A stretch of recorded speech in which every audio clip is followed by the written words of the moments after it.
लड़की और उसका बड़ा भाई दोनों का पुनर्जन्म हुआ और वे उस दिन लौट आए जब भाई ने उसे गोद लिया था। पिछले जन्म में भाई ने उसे अपनाया था और दोनों हमेशा बहुत करीब रहे थे। भाई की मौत के बिस्तर पर भी उन्होंने वादा किया था कि अगले जन्म में भी साथ रहेंगे। लेकिन पुनर्जन्म के बाद लड़की को लगा कि भाई फिर उसी को चुनेगा, मगर इस बार उसने उसका हाथ झटक दिया और उसके पास खड़ी दूसरी लड़की को चुन लिया। लड़की हैरान रह गई। तभी भाई ने कहा कि पिछले जन्म में उसने उस लड़की की खुशियां छीन ली थी। तभी उसे समझ आया कि वह लड़की उसके भाई का पहला प्यार थी। पिछले जन्म में भाई की पहली मोहब्बत बहुत कम उम्र में मर गई थी, लेकिन लड़की ने कभी नहीं सोचा था कि भाई उसकी मौत का दोष उसी पर डाल देगा। उसी समय अनाथालय की प्रिंसिपल ने बताया कि एक बहुत अमीर परिवार उसे गोद लेना चाहता है। लड़की ने तुरंत हाँ कर दी। थोड़ी देर बाद वह अनाथालय से बाहर निकली, लेकिन उसका भाई समझा कि वह उसके साथ घर जाना चाहती है। उसने गुस्से में उसे चेतावनी दी कि उसका पीछा करना बंद करे और फिर कार लेकर चला गया। जैसे ही वह गया, अरबपति परिवार की कार आ पहुंची। अमीर महिला ने लड़की को नया नाम दिया और उसे अपने घर ले गई। घर पहुंचते ही उनकी मुलाकात उस महिला के बेटे से हुई। पिछले जन्म में इस आदमी का चेहरा गुंडों ने बिगाड़ दिया था और उसका चेहरा घावों से भर गया था, इसलिए सब उससे दूर रहते थे। लड़की ने मुस्कुराकर उसका अभिवादन किया, लेकिन उसने उसे पूरी तरह नजरअंदाज कर दिया और चुपचाप चला गया। अमीर महिला उसके इस व्यवहार की आदी थी। उसने बताया कि उसका बेटा बोलना पसंद नहीं करता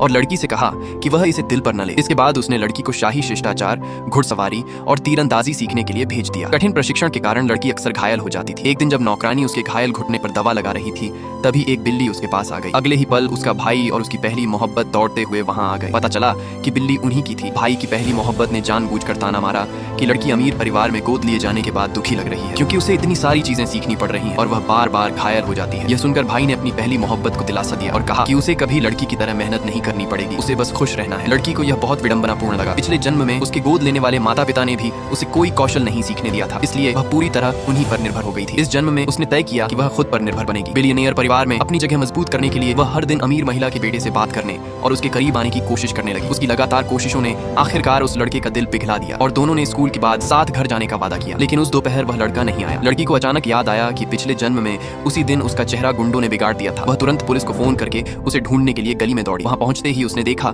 कि कुछ गुंडों ने उसे घेर रखा था और उसकी बोलने में असमर्थता का मजाक उड़ा रहे थे। लड़की ने तुरंत एक लकड़ी का डंडा उठाया और उन्हें जाने की चेतावनी दी। जब गुंडों ने सुना कि उसने पुलिस को बुलाया है तो वे भागने लगे, लेकिन जैसे ही लड़की ने उस लड़के को उठाने की कोशिश की, किसी ने उसे लात मारकर जमीन पर गिरा दिया। क्योंकि पुलिस अभी तक नहीं पहुंची थी, गुंडों को लगा कि लड़की झूठ बोल रही थी। जल्द ही दोनों पक्षों में झगड़ा शुरू हो गया। उसी समय उसका भाई वहां से गुजरा और उसने यह सब देख लिया, लेकिन उसने अनदेखा कर दिया। बल्कि उसने अपनी पहली मोहब्बत से वादा किया कि वह जीवन भर उसकी रक्षा करेगा। लड़की पूरी तरह टूट गई। पिछले जन्म का उनका साथ रहने का वादा अब बेहद व्यंग्यपूर्ण लग रहा था। जब गुंडे उस लड़के को चोट पहुंचाने ही वाले थे, लड़की तुरंत उसके सामने आकर अपने शरीर से उसे ढक लिया। तभी वह लड़का पहली बार बोला और घबराकर जोर से उसका नाम पुकार उठा।